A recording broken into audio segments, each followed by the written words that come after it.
За эрхэм үзэгчдийн мэндийг хүргье. За Америкт байгаа монголчуудын хувьд Америк Монголын хооронд шууд нислэг үйлдэнэ гэдэг ийм ихтгэл найдвар тээсээр чамгүй олон жилиг үдэж байна. За үндсэндээ цар тахлын үед Мятийн иргэний ягаарын тээвэр Америкийн нэгдсэн улс руу шууд нислэг үйлдэж.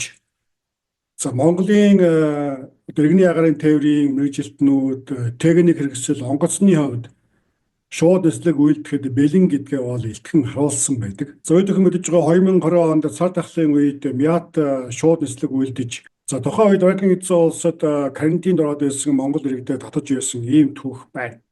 За Монгол улсын засгийн газар, Америкийн нэгдсэн улсын засгийн газар хооронд бол шууд нислэг үйлдэх энэ асуудлыг бол маш олон жил дараалан ярьж байгаа. За хэдийгээр технологийн хувьд, боловсон хүчний хувьд, онгоц тоноглолын хувьд асуудалгүй бэлэн гэдгээ илтгэн харуулсаар байгаа боловч энэ ажил явахгүй байгаа нь үндсэндээ Монголд байгаа хeel ахуул албан тушаалаа оруулан ашигладаг хуваагүй байдлаас шууд нөлөөж байгаа гэдэг нь бол тодорхой байгаа. За сонгуулийн өмнө Монгол Ардын нам Америкийн засгийн газрын эрх бүхий байгууллагуудтай гэрээ хэлцэл хийж гарын үсэг зурсан боловч энэ ажил бодит биелэл олсонгүй. Улмаар 2025 оны 1-р улиралтай золгож байна. Бол нэг жилийн орчим хугацаанд үргэлжлэх гэж бид үзсэн.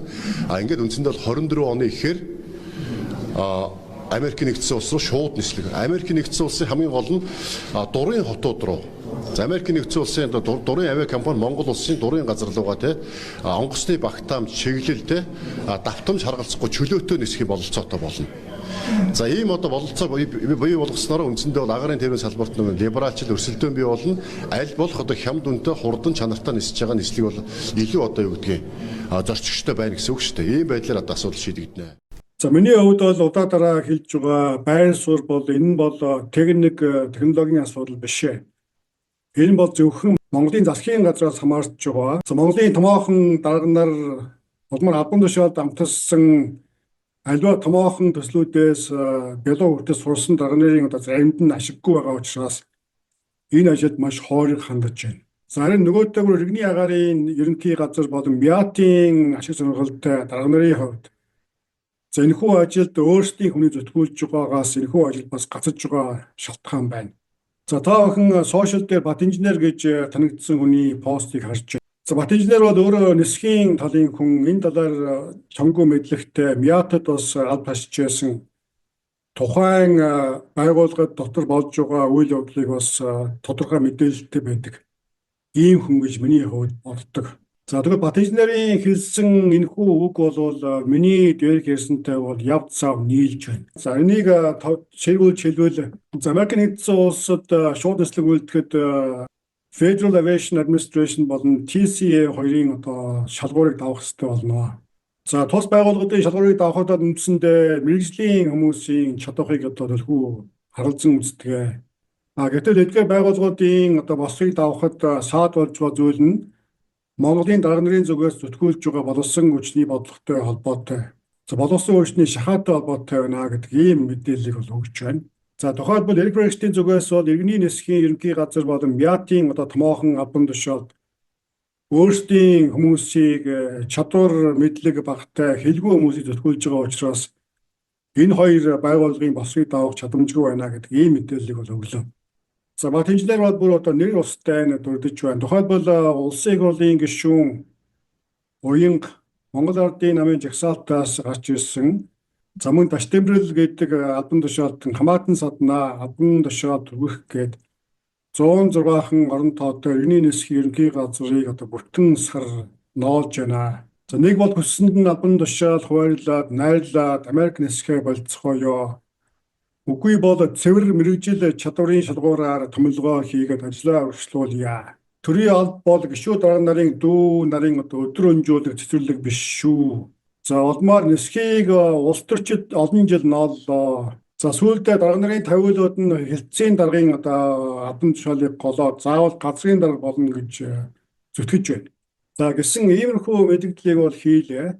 За үүний доор болдын уянга хүн хариу бичиж Бат инженертэй бас үг сольж байгаа ийм зүйл байна. За энэ хүн үнэхээр их хурлын гишүүн уянгагч мөн үү буюу Энэ бол тусдаа асуудал. Ямар ч байсан бат инженер хариу өгөхийг бодоход оюун гэдэг хүн бол өөрийнх нь хэлсэн их хурлын гишүүн байх магадлалтай. За ямар ч тач бат инженерийн хувьд бол өөрөө бас нисхийн салбарт ажиллаж байсан. За бүр муугар хэлэх юм бол ашиг сонирхлын бас зөрчилтэй гэж хэлж болох. Тиймээс энэ ярьж хэлж байгаа бүх зүйл нь одоо 100% зөв гэж хэлэх бас төвөгтэй. Гэсэн хэдий боловч миний хувийн бодол бол бат инженерийн хувьд нисхийн салбарт болж өрнөж байгаа.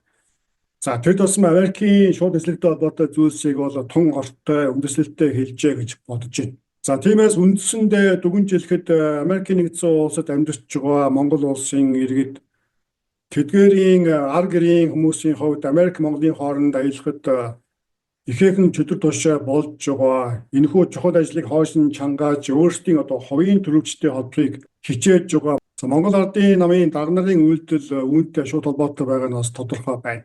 За нөгөөтэйгээр Монгол Ардын намын амлалт үнэндээ талаар болж энэхүү өөрсдийнх нь буруутай үйлдэлээс одоо хойшилж байгаа. За үүнийг цариулахын тулд United компани одоо Монгол руу нислэг хийж байгаа гэдэг ийм бас PR хийж байгаа харагдаж байна. За энэ бол ард түмний бас сэтгэлийг одоо хуурах үйлдэл гэж одоо дүгнэхээс аргагүй. United компани нислэг бол одоо дамжин өнгөрөх нислэг, шууд нислэг биш ээ. Японоор дамжин нисэж байгаа. Тийм учраас цаг хугацааны хувьд болон одоо өртгийн хувьд ямар нэгэн ялгаа байхгүй. За тэртээ дөрвөн Монгол Америкийн хооронд дамжсан нислэг бол маш олон одоо хувилбартай болсон байгаа. За Монгол Америкийн хооронд Германаар болон Туркээр, Хятадаар, Солонгосоор тэр байтугай Японоор дамжин нислэг одоо хүртэл боломжтой байгаа.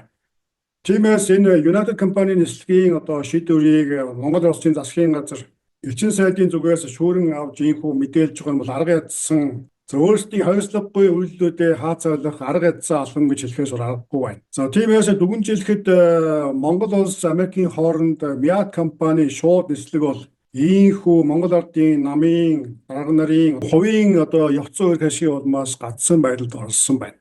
За тиймээс та бүхэнд Монгол Америкийн хооронд шууд нислэг эхэлнэ гэж Америкт байгаа монголчуудын одоо он удаан жил хүлээсэн хүлээлт талаар болж байгаа тухай тооцсон мэдээллийг хүргэлээ.